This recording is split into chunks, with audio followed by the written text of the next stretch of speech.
Hi all. അപ്പോൾ ഞാൻ നിങ്ങളോട് പറഞ്ഞതുപോലെ തന്നെ എൻ്റെ അടുത്ത ലക്ഷ്യസ്ഥാനമായ ബെൽജിയത്തിലെ ബ്രസൽസ് എന്ന എയർപോർട്ടിലേക്ക് ഞാൻ യാത്ര തിരിക്കുകയാണ്. ദോഹ എയർപോർട്ടിൽ നിന്ന് ഖത്തർ എയർവേസിൻ്റെ QR193 എന്ന ഫ്ലൈറ്റിലാണ് എൻ്റെ യാത്ര. ദോഹ എയർപോർട്ടിൽ നിന്നും കറക്റ്റ് സമയത്ത് തന്നെ ഫ്ലൈറ്റ് ടേക്ക് ഓഫ് ചെയ്തു.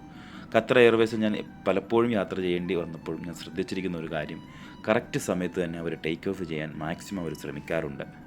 ഇപ്പോൾ കാണുന്നത് ദോഹ എയർപോർട്ടിൻ്റെ ചില ആകാശ ദൃശ്യങ്ങളാണ്. ദോഹ എയർപോർട്ടോട് ചേർന്ന് കടൽ ഉണ്ട്. അതിൻ്റെ കുറച്ച് മനോഹരമായ ദൃശ്യങ്ങളാണ്. ഞാൻ കഴിഞ്ഞ വീഡിയോയിൽ പറഞ്ഞ പോലെ എനിക്ക് മാറി വിൻഡോ സീറ്റിൻ്റെ അടുത്ത് ഇരിക്കാൻ പറ്റിയതുകൊണ്ട് ഈ ദൃശ്യങ്ങൾ എനിക്ക് പകർത്താൻ പറ്റി. ഞങ്ങൾ യാത്ര പുറപ്പെട്ട അതേ സമയത്ത് തന്നെ മറ്റൊരു റൺവേയിൽ നിന്ന് വേറൊരു ഫ്ലൈറ്റും ടേക്ക് ഓഫ് ചെയ്തു. അതിൻ്റെ കുറച്ച് ദൃശ്യങ്ങളാണ് നിങ്ങളിപ്പോൾ കാണുന്നത്. പിന്നെ നമുക്ക് കാണാൻ കഴിയുന്നത് ദോഹ എയർപോർട്ടോട് ചേർന്ന് കിടക്കുന്ന ബനാന ഐലൻഡ് റിസോർട്ട്, അതിൻ്റെ ചില ദൃശ്യങ്ങളാണ്. വളരെ മനോഹരമായ കാഴ്ചയാണ് ഖത്തർ എയർവേസിൻ്റെ ഫ്ലൈറ്റിൽ ഞാൻ ടേക്ക് ഓഫ് ചെയ്തപ്പോൾ എനിക്ക് കാണാൻ സാധിച്ചത്.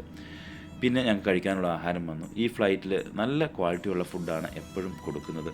അത് ഞാൻ പലതവണ ശ്രദ്ധിച്ചിട്ടുണ്ട്. ഇവരുടെ എയർലൈൻസിൻ്റെ മറ്റൊരു പ്രത്യേകതയാണ്. പിന്നെ നിങ്ങൾക്ക് കാണാൻ പറ്റും ഈ ചില ദൃശ്യങ്ങളിൽ എല്ലാ ചെയറിലും അവർ സെപ്പറേറ്റ് TV വെച്ചിരിക്കുന്നു. അതിൽ നിങ്ങൾക്ക് പല ഭാഷകളുള്ള സിനിമകളുണ്ട്, അത് നമുക്ക് കാണാൻ സാധിക്കും. പാട്ട് കേൾക്കേണ്ടവർക്ക് പാട്ട് കേൾക്കാം, ഗെയിം കളിക്കേണ്ടവർ ഗെയിം കളിക്കാം. പിന്നെ ഈ ഫ്ലൈറ്റിൽ എനിക്ക് ഇത്രയും പ്രത്യേകം ശ്രദ്ധ ആകർഷിച്ച കാര്യം, നല്ല സ്ട്രോങ് ഇൻ്റർനെറ്റാണ് അവർ ഇത്തവണ പ്രൊവൈഡ് ചെയ്തത്. അതുകൊണ്ട് എനിക്ക് വീട്ടിലേക്ക് വീഡിയോ കോൾ ഉൾപ്പെടെ വിളിക്കുവാൻ സാധിച്ചു. ഇത്രയും സ്ട്രോങ് ഇൻ്റർനെറ്റ് എൻ്റെ യാത്രയിലെ എൻ്റെ ആദ്യത്തെ അനുഭവമാണ് ഫ്ലൈറ്റിൽ എനിക്ക് കിട്ടുന്നത്. ഇപ്പോൾ നിങ്ങൾക്ക് കാണാൻ സാധിക്കും ആകാശ ദൃശ്യങ്ങൾ ഫ്ലൈറ്റിൽ നിന്നുള്ളത്.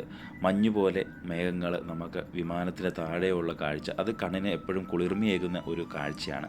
അതുകൊണ്ട് ഞാനിത് പകർത്താൻ ശ്രമിച്ചു. എൻ്റെ യാത്രയുടെ ബാക്കി ഭാഗങ്ങൾ അടുത്ത വീഡിയോയിൽ നിങ്ങളുമായി പങ്കുവയ്ക്കുന്നതായിരിക്കും. അതുവരേക്കും ഗുഡ് ബൈ.